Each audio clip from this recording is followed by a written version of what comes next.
안녕하세요. 동그라미TV 사랑태지입니다. 오늘 이 영상은 태아보험을 준비하시는 예비 엄마 아빠들을 위해 준비한 영상인데요. 태아보험이 뭐다라는 정도는 알고 준비할 수 있게 최대한 쉽게 한 편으로 정리했으니까 천천히 잘 따라오세요. 시작해 볼게요. 자, 태아보험이라고 하면 뭔가 새로운 보험처럼 느껴지시죠?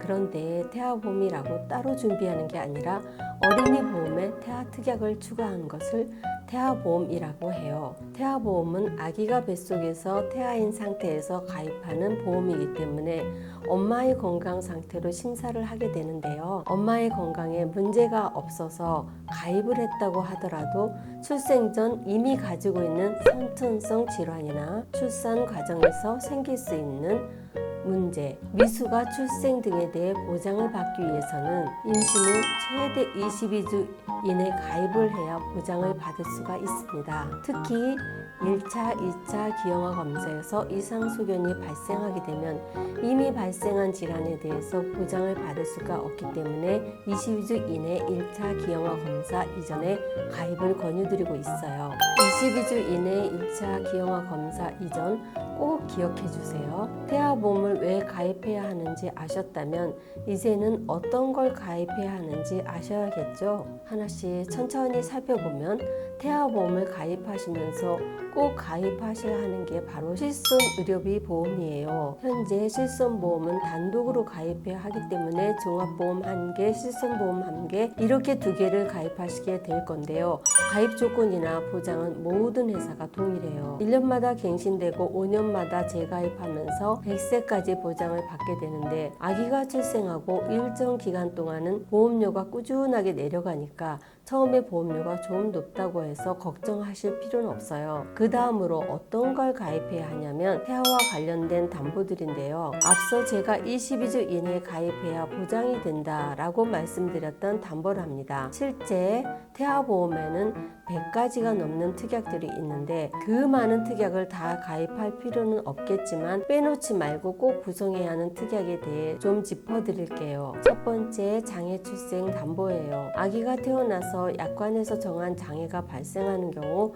보상이 되는데요. 심실중격결손증, 심방중격결손증이라고 해서 아기 심장에 구멍이 나거나 잡음이 발생하는 경우가 있어요. 수술을 하는 경우도 있고 자연 폐쇄되는 경우도 있는데 이럴 때 이 특약에서 보장을 받을 수 있고요. 이 외에도 손가락이 하나 더 있는 다지증, 다운증후군, 뇌성마비 등이 해당이 됩니다. 역시 태아 때 가입해 두어야 아기가 태어나서 보장을 받을 수 있어요. 두 번째는 저체중아 입원 일당과 신생아 입원 일당인데요. 저체중아 입원 일당은 37주 미만으로 태어난 조산이거나 2.5kg 미만으로 저체중으로 출생하고 3일 이상 인큐베이터 사용 시에 최대 60일 한도로 보장을 받을 수 있고요. 임신 28주부터 생후 1주일 사이에 뇌출혈이나 두개골 골절, 태변, 흡입 등 출산 전후기 질병으로 입원했을 때 신생아 질병 입원 일당에서 보장이 되는 특약입니다. 세 번째로 선천 이상 수술비인데요. 다발성 선천 이상 수술과 특정 선천 이상으로 나눠집니다. 대표적으로 설소대, 선천성 모반, 부위계, 반복 고환 등이 있는데 이런 수술에 보장이 되고요. 네 번째로 8대 장애 진단비로 지체, 뇌병변, 시각, 청각, 언어, 지적, 자폐성, 정신장애가 되었을 때 보장을 받을 수가 있습니다. 그 외에 태아특약을 아니지만 태아보험에서 구성해야 하는 필수 담보들이 있는데요. 바로 암, 뇌혈관, 심장질환 진단비입니다. 아기들한테 암 진단비가 필요해 라고 생각할 수 있겠지만 0세에서 14세 사이에 많이 발생하는 소아대결병이 일반암에 포함되기 때문에 암 진단비에 충분한 금액이 필요하고 신생아 뇌출혈도 보장받을 수 있는 뇌혈관 진단비나 최근 소아 부정맥까지 보장이 확대된 심혈관 질환 진단비도 암과 함께 준비하시는 걸 권장합니다. 그리고 입원 일당과 관련된 특약인데요. 특히 질병 입원 일당의 보험료를 보면 암 진단비 1억보다 보험료가 비싸죠. 그만큼 아기들에게 얼마나 많이 필요한 담보인지를 보여주고 있는데 신생아 집중 치료실이나 인큐베이터 같은 상급 병실은 실손보험이 있어도 병실내 50%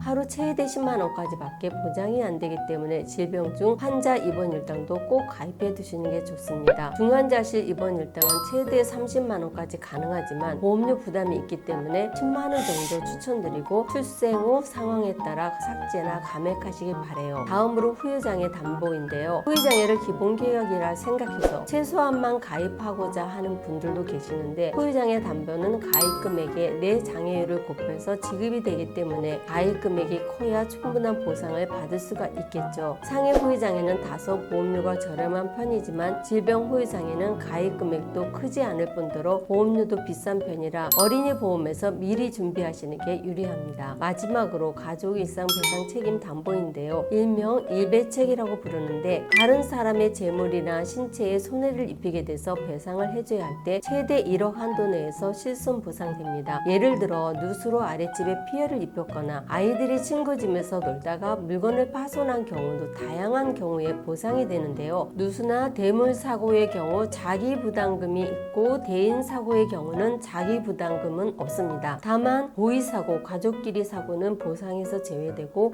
본인 포함 등 본상에 확인되는 가족들이 함께 보상이 가능하고요. 예전에는 비갱신으로 판매되었지만 현재는 3년 갱신으로 가입할 수 있습니다. 영상 초반에 태아보험 가입은 산모의 건강 상태로 심사한다고 말씀드렸는데요. 산모의 병력이 있더라도 간편 심사를 통해서 가입이 가능해요. 예를 들어 갑상선 한직증으로 약을 먹고 있거나 자궁이나 난수에 혹이 있어서 추적 관찰을 하고 있어도 가입이 가능한데요. 알릴 의무 기준을 보험사별로 다를 수 있으니 가입하고자 하는 보험사 기준으로 꼭 확인하시기 바라고요. 추가로 모성자 특약이라고 불리는 산모 특약이라는 게 있는데요. 조기 진통이나 임신 중독증으로 의사의 권유로 인한 제왕절개 등 보상이 되는데 간편심사 가입하시는 분들은 추가하기 어렵기도 하고 보험료 대비 보장이 큰 게 아니기 때문에 필수 권장사항은 아니니까 필요한 보장인지 담당 설계사를 통해서 설명을 듣고 몇 가지만 쏙 골라서 챙기시길 바랍니다. 오늘은 태아보험에 대한 종합적인 가입 방법에 대해 알려드렸는데 도움이 좀 되셨나요? 큰 가이드라인만 말씀드릴 거라 더 디테일하게 궁금한 점은 추후 영상에서 시원하게 풀어드릴게요. 오늘 이 영상을 보신 모든 분들 건강하고 예쁜 아기 순산하기를 바라고요. 태아보험에 대한 더 좋은 영상으로 다음 시간에 찾아뵙도록 하겠습니다. 감사합니다. 본 광고는 손해보험 광고 심의 기준을 준수하였으며 유기간은 심의 일로부터 1년입니다.